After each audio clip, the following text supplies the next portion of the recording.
All right, Steve, let's talk about the EU Digital Marketing Act. I was reading this morning on, I think it was FocusWire, the key result of the implementation of the EU Digital Marketing Act for hotels is that they have lost visibility. Yeah, that's putting it mildly, I suppose. They've lost direct sales Yeah. capacity, their profitability has been reduced, and their dependence on intermediaries has Yeah. increased. Is Yeah. that how you would describe the problem? And do you know what? And funnily enough, that's how Google actually described it. They put out a blog post just before they rolled out most of the changes that were required of them on the 6th of March. They actually had a good blog post, which I think we could probably share in the comments of this or something like that. But they were exactly saying that it's the aggregators and the intermediaries, so the OTAs essentially, that are the ones that are going to benefit from these changes. So it's so the actual independent hotels, the airlines themselves, restaurants, all of these guys are really going to struggle based on the changes that have come down the line from the DMA. So it's huge changes made, and not to the benefit of the small medium enterprises, which was the initial plan. If we go way back to when the DMA was being first touted, it was the conversation was about shutting down the gatekeepers on the internet and giving the little guys a bit more of a chance. It was, I think the idea was even touted that it was to be it was there to help the startups and the small to medium enterprises. And it's just completely shifted now, and it's just completely helping these massive online giants that just aren't as big as the online giants that have actually fit into the DMA gatekeeper category. So it's significant changes made. And do you think the authorities, if you will, are noticing? To be honest, I don't know. Like, there's they've been working on this with Google for a few years. Not just Google. I mean, Microsoft are in there with LinkedIn and the like everything that Microsoft has. Apple are in there with iOS and Safari. Google are in there for Chrome, for the Google search engine, for YouTube, for Android, the Android operating system. So like there's 6 companies there that have been brought into this gatekeeper status, and they've been working with them since 2022 to figure out what changes they need to make on their platforms to make them more open to compliance and make them less of a monopoly, essentially. And and I suppose the big part of that then is that the guys that were losing when Google was at its I suppose peak in terms of its travel product, and like just to focus on the travel product because that's what we do, I suppose. But the like the travel product on Google was brilliant, and it was a real if you were to Google a hotel, for instance, you got into the Google travel ecosystem. That brought through, you were able to get the official website, you were able to get the Google business listing, you were able to get directions to the property. We were able to compete with them on the paid search. We were able to compete with them on the organic listing. Even at the with the local business pack, we were able to compete with them, for generic searches. So if you were to Google, best 4-star hotel in London, for instance, not London because that's in the UK, but best 4-star hotel in Berlin, for instance, you had local the business listings of those independent properties or the hotel direct websites. They were the ones competing at the top of that search engine result. Now that's all gone. It's wiped, and it's all been replaced by new modules and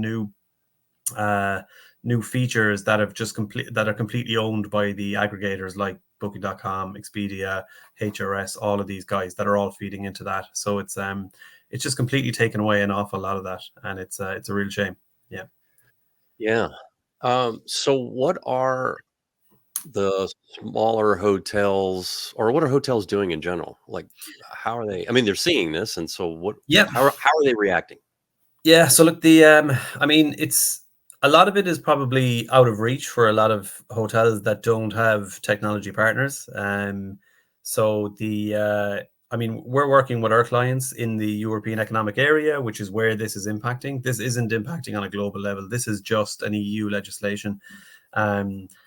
But what we are seeing, and we're hearing, certainly for the Central European properties that rely heavily on European tourism and European travel, that their meta search product, for instance, their Google Hotel Ads product, for instance, that's dropped off something in the region of 25 or 30% worth of traffic.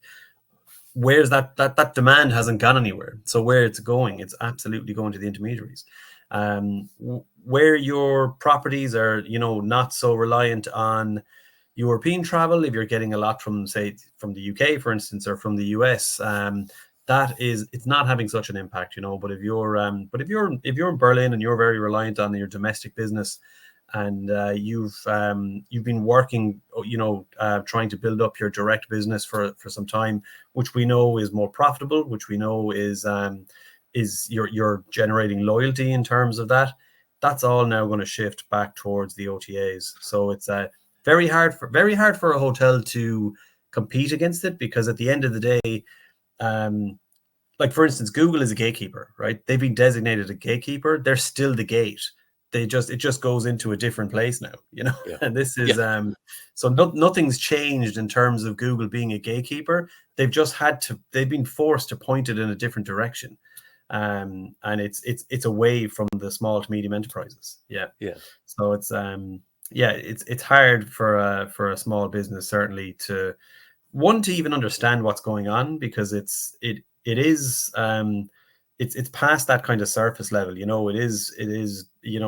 If suddenly the Google result changes, that's not just any front office manager that's trying to look after the website, or even a general manager that is buried deep in operations of a property. They're not going to understand that a Google search engine result page has changed, and that's why traffic has suddenly dropped off, and then suddenly their OTA bookings are gone through the roof. So unless you actually do have a technology partner that can be there to help you, guide you, try and figure out strategies around it, you really will struggle, and we're seeing that already. That's what we're hearing from hoteliers in Europe. Yeah. Is there anything that you can advise these hoteliers to do today? Yeah. So, like, the main thing is, be active. Like, we always talk about making your website as accessible as possible, and work on your own brand. If you work on your own brand and you're accessible, you'll build up a level of traffic, and you'll build up volume, and all you can do then is just keep kind of working and building on that. Now, because of this, there is more barriers there that we do need to work on. We do need to figure out how to get past them. But if you're working on your own brand, if you're not just giving it to the OTAs, then you have a fighting chance. If you take that then to the next level, and you start actually looking at revenue management strategies, stop giving it away to the OTAs completely, and start charging them for the privilege of being able to sell your hotel on their platforms. So start tacking on the extra amounts, and make sure your official website has that. It doesn't have to be a massively different rate, but the slightly lower rate, or the rate that you want, and then tack on an extra 10-15 bucks on the OTAs, and see how you can kind of drive it from there. Because, like, if you don't, the OTAs, they're now the monopoly there in terms of the hotel reservations. They're going to take that. They're building their loyalty systems. You hear about the Genius program all the time, and everything that they're doing in terms of building that. You hear about Expedia's loyalty program, and they're doubling down massively on that. So if they're going to get the guest and they're going to own that data, they're just going to start going back to the Expedias and Booking.coms of the world, and it's going to be very hard in a year, 2 years time to try and win them back. So to me, this is possibly get a loyalty program in place, even if it's a very simple one. Yeah. But I mean, is this a TikTok, Instagram play as well? I mean, the younger generation, they don't use Google like we do. Yeah. So TikTok is also a gatekeeper, and Mhm. Facebook and Instagram by proxy then is also a Meta, Yeah. as has been designated a gatekeeper as well. So all of these guys are, in that gatekeeper category, but, like, in terms of hotels, none of them hold the sway that the Google search engine result does in terms of actually driving revenue. So like there's and we see it all the time. We hear about TikTok becoming a search engine. We hear about YouTube being a great search engine. They are, and they absolutely play a part. But when it comes to booking, at the end of the day, everyone goes onto Google, searches the brand name of the hotel, and makes the booking, because you can do 10, 15, 20 searches around the hotel or close to the hotel or anything like that on many different platforms. But when it comes to that transaction, people go to Google, they make the search, they book, and that's the risk now. Like that transaction stage, that's where the OTAs are really going to start winning. Yeah. Wow. Okay. What a mess. Well, Yeah, yeah, yeah. thanks for talking with me and clearing some of this up for me. Well, And it's hopefully, I don't know if we've cleared it up. well. Yeah, like the unfortunate thing is, like, we're in for a really turbulent 2-year period, because there's this has been rolled out. It's got a 2-year window essentially, where next year they're going to review the changes that everything has made and look at the overall impact. So they're giving it 12 months. So hotels are really going to struggle over the next 12 months. The OTAs, I'm absolutely sure the OTAs are going to be talking about record profits in the next year or so. In 2026, then they'll be looking at that review, and they'll be advising of the changes that need to be made around the review.